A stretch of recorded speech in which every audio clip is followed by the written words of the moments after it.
magsalita, gusto ko lamang pong makilala yung mga kababayan natin dito. Gusto ko lamang po makita ang kamay ng mga taga-KOJC. Taas po natin. Ayan, yan.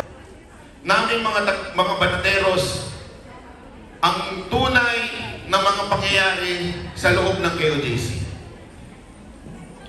Aaminin ko sa inyo, nung una, isa po ako sa mga nagsabi na ang reliyong ito ay isang bulaang propeta. Isa po ako sa mga bumatikos sa mga taga-KOJC. Sinabihan ko po kayo na isa kayong kulto. Pero, sa kabila nun, inimbitahan po ako ni Pastor Kibuloy kasama ng aking grupo sa KOJC. Nung pumunta po kami, medyo kinakabahan ako. Sabi ko, baka mamaya pagpasok namin doon, ialay na tayo. Wala akong biro. Ito ay honest na damdamin ko sa inyo. Nung unang inibitahan kami, natatakot ako. Sabi ko, baka mamaya, pain lang to, pagpasok namin sa loob, hindi na kami palabasin. Kaya ang kondisyon ko nun, humingi pa ako ng security. Ito walang biro ito. Takot ako nun. Sabi ko, sandali, mag-usapan niya. Iba yung bumabanat sa TV, iba yung iniyaya ka, di ba? Alam mo yung napapanood natin sa pelikula? Yung sa gabi, di ba? Wala na, alay ka na. Sabi ko, virgin pa naman ako. Delikado, di ba? Nung nandun na po kami, ang tagal, inaantay namin si Pastor. Sabi ko, hindi kaya lokotos ka, mga tato eh. Parang binudol kami dito ah. Hanggang nung dumating si Pastor, unang bati niya sa akin, banat ba eh? Pinapanood kita. Pinabanatan mo ako ah. Ay ka, di mo. Doon lang talaga unang reaction ko. Sabi ko, grabe naman to. Parang yun kagad ang binanggit niya. Hanggang nung kumain na kami, ang nasa laman pa ng isip ko, hindi kaya lasot to. Kasi ang sasarap eh. Alam mo yung parang huling pagkain nyo na to. Di ba? Parang huli na to. Ito na yung last supper nyo. Mamayang alay na kayo. Hanggang nung nag-uusap-usap na kami, unti-unti pinapaliwanag ni Pastor sa amin ang lahat ng bagay. Lahat ng ginawa niya sa ministro niya, maging doon sa kontrobersyal niyang mga binitawan, tulad ng appointed Son of God. Marami sa inyo, tulad ko, parang naano kayo dun, eh, bakit ba appointed Son of God si Pastor Kibuloy? Di ba ang Panginoong Yesus yun? Di ba ang Panginoong Yesus ang dapat nating sambahin? Isa sa atin, pag tinanggap mo si Kristo, ay appointed Son of God because we inherit yung buong pagiging anak ng Diyos. At doon sa anak ng Diyos ay naglalagay siya ng pinuno. Kung maaalala ninyo, si Pablo, sinabi niya, imitate me as I imitate Christ. Ganun po yun. Sinasabi ni Pastor, sundan niyo ko kasi sinusunod ko ang Diyos, ang Ama. Yes. Mahirap ang unawaan sa isip ng isang bobo. Di ba po? Mahirap po isipin yan eh. Pero, nung aking pong sinaliksik at tinanong, Lord, totoo ba ito? Hindi, magsisilbi kami sa bayan. Wala naman nagsabi. Hindi, kaya kami tumatakbo para lang magkaroon ng kayamanan. Wala eh. So, yun din ang thinking ko. Kaya lang alam niyo mga kababayan, isa lang sa Biblia ang sasagot niyan. You will know them by their fruits. Tama mali? Yes. Wala akong sinabi yung Biblia, you will know them by how many verses they memorize. Yeah. Wala pong pakialam ang Panginoon kung marami kang minememory na verses. Bakit? Si Satanas nga memorize ang Biblia eh. Tama mali? Ginamit niya pa nga sa Panginoong Isus yun di ba? Nung tinetempt niya. Pero ang importante yung prutas. So tinignan ko ang prutas, gayon pa man ang buong grupong banateros, ang prutas ng KOJC. Na walang korupsyon, maayos, maganda, malinis, at higit sa lahat, may pag-ibig At nasubok kayo nung siege. Di ba ho? Yung mga kasama ko gusto na makipagpatayan eh. Lalo na ho si Boss Dada. Talagang gigil na gigil at saka yung isang kataba ka doon. Jay, mura na mura, di ba?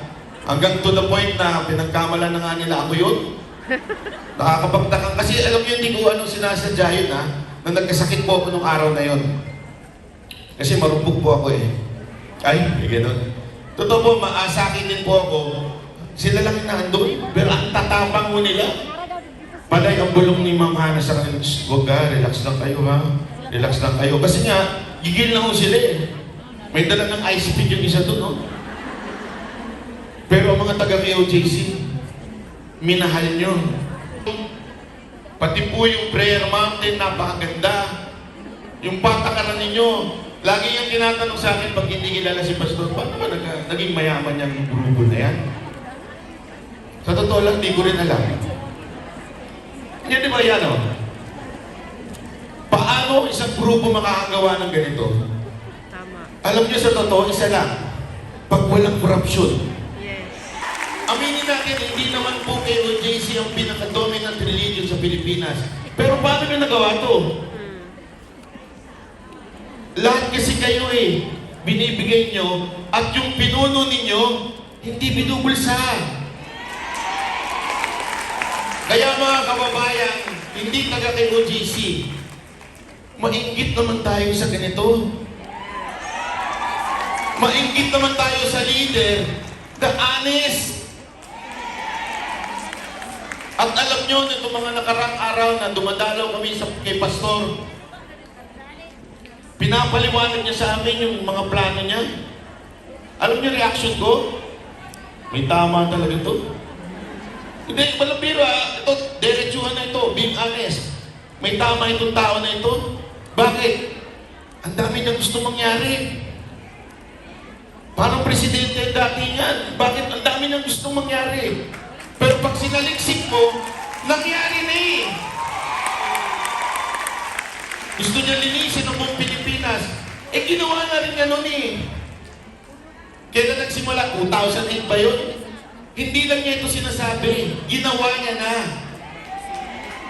Yun po yung mahirap unawain. Hindi yan tama. Yung naisip ko, may tama siya. Tama siya. Diba? Tama po si Pastor eh. Alam niyo mga kababayan, hindi po kami mag-aaksaya ng panahon dito para makipag-usap sa inyo kung hindi kami kumpinsado. Lahat po kami kumpinsado itong mga kasamahan ko. Kaya alam niyo, yun lamang po ang iiwan ko sa inyo ngayong araw na to. Kayong mga hindi taga-KOJC, mas malala po ako sa inyo, maniwala kayo. Ang turing ko nga sa sarili ko noon, para ako si Pablo. Ano yun? Di ba si Pablo, inusig si Kristo? Talagang inusig hanggang kaduluduluhan. Pero, si Pablo ang isa sa pinakamaraming nagawang sulat sa Biblia. Hindi ko naman sinasabing si Kristo si Apollo Kibuloy. Pero ganoon din po ako. Inusip ko po si Pastor Kibuloy. Ang buong grupo ko. Walang lakas loob na nagsabing kulto itong grupo na ito. Kung hindi yung grupo ko po. Yung iba tahimik eh. Bakit? Kasi siyempre alam naman natin kasamahan ni Pangulong Duterte. Pero kami pinagtawanan namin. And yet, nung nakita namin, ang usapan namin, gayahin natin si Pablo. Na talagang tulungan natin si Pastor na mamuno sa ating bayan. Umpisahan natin sa Senado. So kayong mga kababayan natin, hindi taga-KOJC, maniwala po kayo, mag-research lamang po kayo. Huwag kayo maniwala sa akin o sa sino mang sa amin. Mag-research po kayo. Makikita ninyo ang ganda ng kanilang pamumuno. Nakakaingit. Kaya nga, di ba, bakit natin hinalal si Pangulong Duterte? Ingit po tayo sa Davao eh. Tama? Gusto natin katulad ng Davao, maayos, malinis, mababa ang krimen. Ganun din po dito. Maayos po ang kingdom. Maayos ang ministro. Paano nangyari? Dahil sa kanilang pinuno. So, agawin uli natin. Amen? Agawin kasi inagaw natin si Pangulong Duterte, di ba? Inagaw natin si Pangulong Duterte sa Davao. Hiramin uli muna natin si Pastor Kibuloy. Okay po ba yun? Maraming salamat po. Ako po si Banat Bay.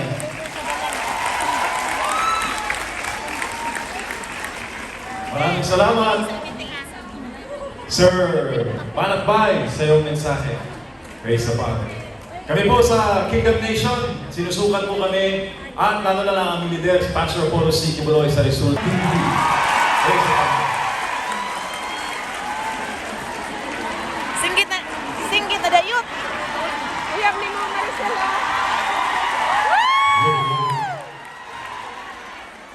Gandang umaga, pasensya na. Nag-concert kasi ako kagabi. Kaya medyo pasensya na yung boses ko. Maraming salamat muna sa lahat ng mga bayaning OFW na walang kapakuran. Lumalaban para sa bayang Pilipinas. Maraming salamat po sa inyo. And maraming salamat din po sa mga nag-invite sa atin dito. KLC of Hong Kong and syempre Kingdom of Jesus Christ. Maraming salamat po. Sa lahat ng mga volunteers na nandito, maraming salamat sa suporta sa mga kapatid ko. Ang tumatak po sa akin doon sa mga sinabi ng mga nauna sa akin is yung corruption. Ang pangunahing problema po ng Pilipinas sa ngayon is corruption. Yes. And the reason why nagstipon-tipon tayo ngayon dahil sawa na tayo sa corruption. Taas ang kamay ng mga nabudol.